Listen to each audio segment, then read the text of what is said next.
রথযাত্রা কি কেবল একটি ধর্মীয় উৎসব, নাকি এ এক ঐতিহ্যের বহমান ইতিহাস, যেখানে আধ্যাত্মিকতা, সংস্কৃতি আর মানবতার এক অপূর্ব সম্মিলন ঘটে?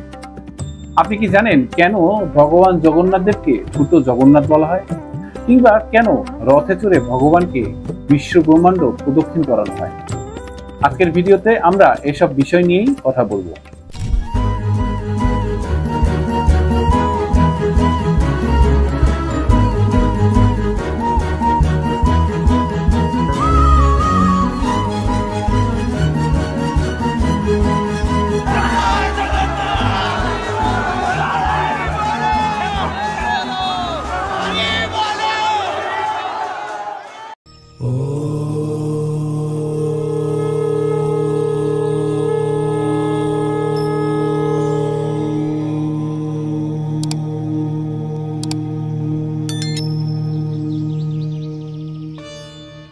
রথযাত্রা সনাতন ধর্মের অন্যতম প্রধান একটি তিথি।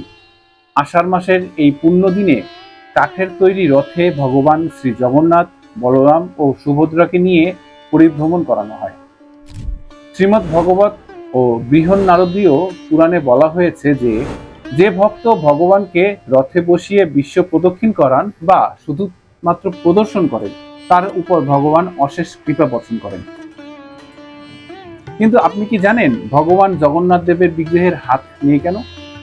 পুরাণ মতে রাজা ইন্দ্রদুম্ন দৈব নির্দেশে বিশ্বকর্মাকে দিয়ে বিগ্রহ নির্মাণ শুরু করেন, কিন্তু শর্ত থাকে যে বিগ্রহ নির্মাণের সম্পূর্ণ না হওয়া পর্যন্ত মন্দিরের দরজা খোলা যাবে না। কিন্তু রাজা ইন্দ্রদুম্ন মধ্যপথে কৌতূহলবশত মন্দিরের দরজা খুলে ফেলেন। ফলে অসম্পূর্ণ অবস্থায় ভগবান জগন্নাথ দেবের বিগ্রহ প্রকাশিত হয় হস্তহীন রূপে। সেই থেকেই ছোট জগন্নাথ নামে খ্যাত জগন্নাথ দেবের প্রতিমা। ভগবান জগন্নাথের মূল মন্দির কিন্তু ভারতের 4 ধামের একটি পুরীধাম। এই পুরীধামেই শ্রী চৈতন্য দেব মহাপ্রভু লীন হয় প্রভু জগন্নাথ দেবের প্রেমে। কালের আবর্তে এই রথযাত্রা সীমা পেরিয়ে গেছে দেশ ও জাতির গণ্ডি। আজ এই উৎসব পালিত হয় বাংলাদেশ, ভারত ছাড়াও Nepal, Mauritius, Canada, Chicago, Fiji, এমনকি বালিতেও।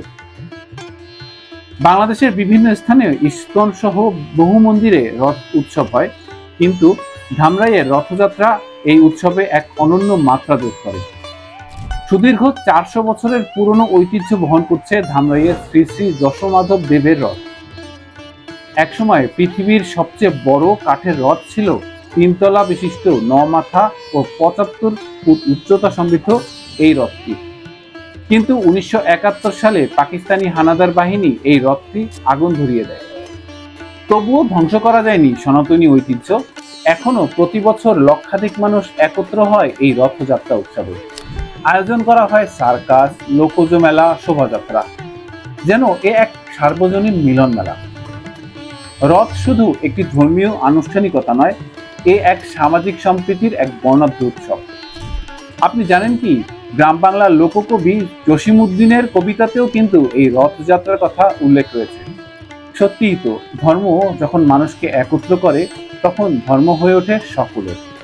রথযাত্রা শুধু সনাতনীদের উৎসব তা নয়, বরং এ এক সার্বজনীন মিলনের উৎসব। আর এ কারণেই আমরা গর্ব করে বলতে পারি যে ধর্ম রক্ষতি রক্ষিত হয়, অর্থাৎ যে ধর্ম রক্ষা করে, ধর্ম তাকে রক্ষা করে। নমস্কার।